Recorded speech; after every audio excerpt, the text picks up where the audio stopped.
미얀마를 위한 30일 기도 16일 차입니다. 오늘은 생활, 민생에 대한 두 번째 시간입니다. 오늘의 말씀은 욥기 5장 15절에서 16절 말씀입니다. 그러나 하나님은 가난한 사람들을 그들의 칼날 같은 입과 억센 소나기로부터 구출하신다. 그러니까 비천한 사람은 희망을 가지지만 불의한 사람은 스스로 입을 다물 수밖에 없다. 미얀마 시민들의 생활과 생계를 위한 기도의 내용입니다. 미얀마 군사 쿠데타 이후 일상의 삶은 유보되고 있습니다. 특히 이번 사태로 더 많은 고통을 받는 사람들은 가난한 사람들입니다. 하루하루 연명할 수밖에 없는 사람들은 코로나 상황 속에서 이미 많은 어려움을 겪고 있었는데 이번 쿠데타로 더 큰 위험에 직면하게 되었습니다. 국제식량문제연구소에 따르면 2020년 12월 일평균 소득이 1.9달러 이하인 가구가 미얀마 도시 지역의 경우 59%에 달하는 것으로 조사되었습니다. 코로나 상황이 장기화되면서 빈곤층의 수입이 극심하게 줄어든 결과입니다.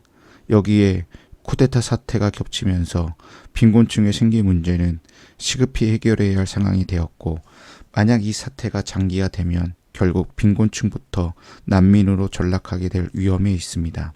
현재 미얀마의 상황 속에서 일상적인 생계와 민생의 문제들은 더 시급하게 다뤄야 할 문제들에 밀려날 수 있습니다.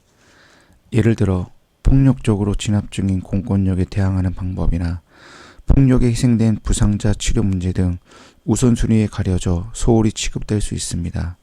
그렇지만 우리가 기도할 때 폭력 상황 속에서 평화를 염원하거나 민주주의 국가적 정착을 요청하는 것처럼 지금 여기 가난하고 이름 없는 사람들의 희생을 기억하고 대안을 위해 함께 기도해야 합니다. 매년 4월 12일부터 미얀마는 최대 명절인 신년 물축제 띵잔으로 온 나라가 술렁댑니다. 띵잔은 태국에서는 송크란으로, 캄보디아에서는 쫄쭈람으로 불리며 과거 앙코르 제국 시대부터 시작된 신년 축제입니다.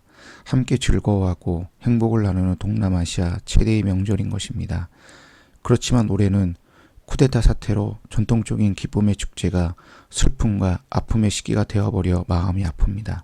미얀마의 보통 사람들과 가난한 사람들이 새로운 희망을 가질 수 있도록 미얀마의 민주화가 올곧게 정착되기를 기도합니다. 아멘. 이 시간 미얀마를 위하여 중보하는 시간을 갖도록 하겠습니다. 자국민을 향한 군인과 경찰의 살인적 시위 진압이 즉각 중단되게 하소서. 군부가 즉각적인 민정이양을 이루고 본연의 자리로 돌아가게 하소서. 민주시민사회가 발전되고 다양한 종족 간의 평화가 이루어지게 하소서.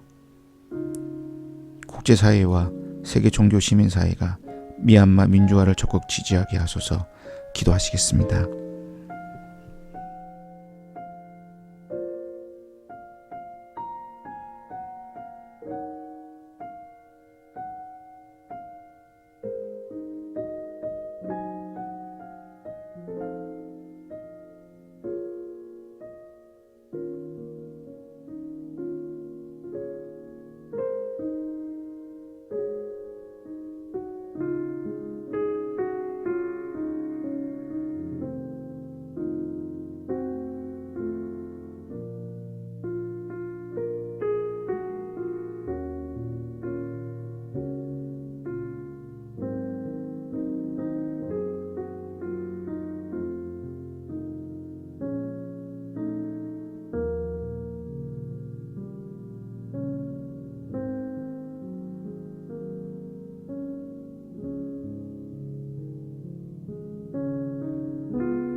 이 시간 미얀마를 생각하며 같이 기도하시겠습니다.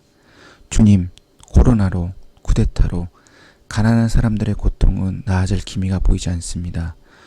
주님께서 민주주의가 정착되기 위해 아픔을 겪고 있는 미얀마를 긍휼히 여기시고 특별히 가난한 사람들의 살림살이를 기억해 주소서. 이들은 자세히 살펴보지 않으면 보이지 않고 열심히 듣지 않으면 들리지 않는 사람들입니다. 주여 긍휼히 여겨 주소서. 예수님의 이름으로 기도합니다. 아멘. 오늘 하루 미얀마의 생명 안정과 민주주의를 위해 다음과 같이 실천해 보시기 바랍니다. 하루 2,000원 미만으로 살아야 하는 미얀마의 가난한 가정에 대해 묵상해 봅시다. 가난하게 하루를 보내는 삶을 경험해 보면서 가난한 이들을 기억해 봅시다. 오늘 하루 여러분의 삶의 자리에 미얀마 국민들을 위해 주님께서 우리들에게 복을 주시고 우리들을 지켜주시며 주님께서 우리들을 밝은 얼굴로 대하시고 우리들에게 은혜를 베푸시며 주님께서 우리들을 보시어서 우리들에게 평화를 주시기를 빕니다. 아멘. 계속하여 하나님 품 안에서 숨쉬며 묵상과 기도를 이어가시겠습니다.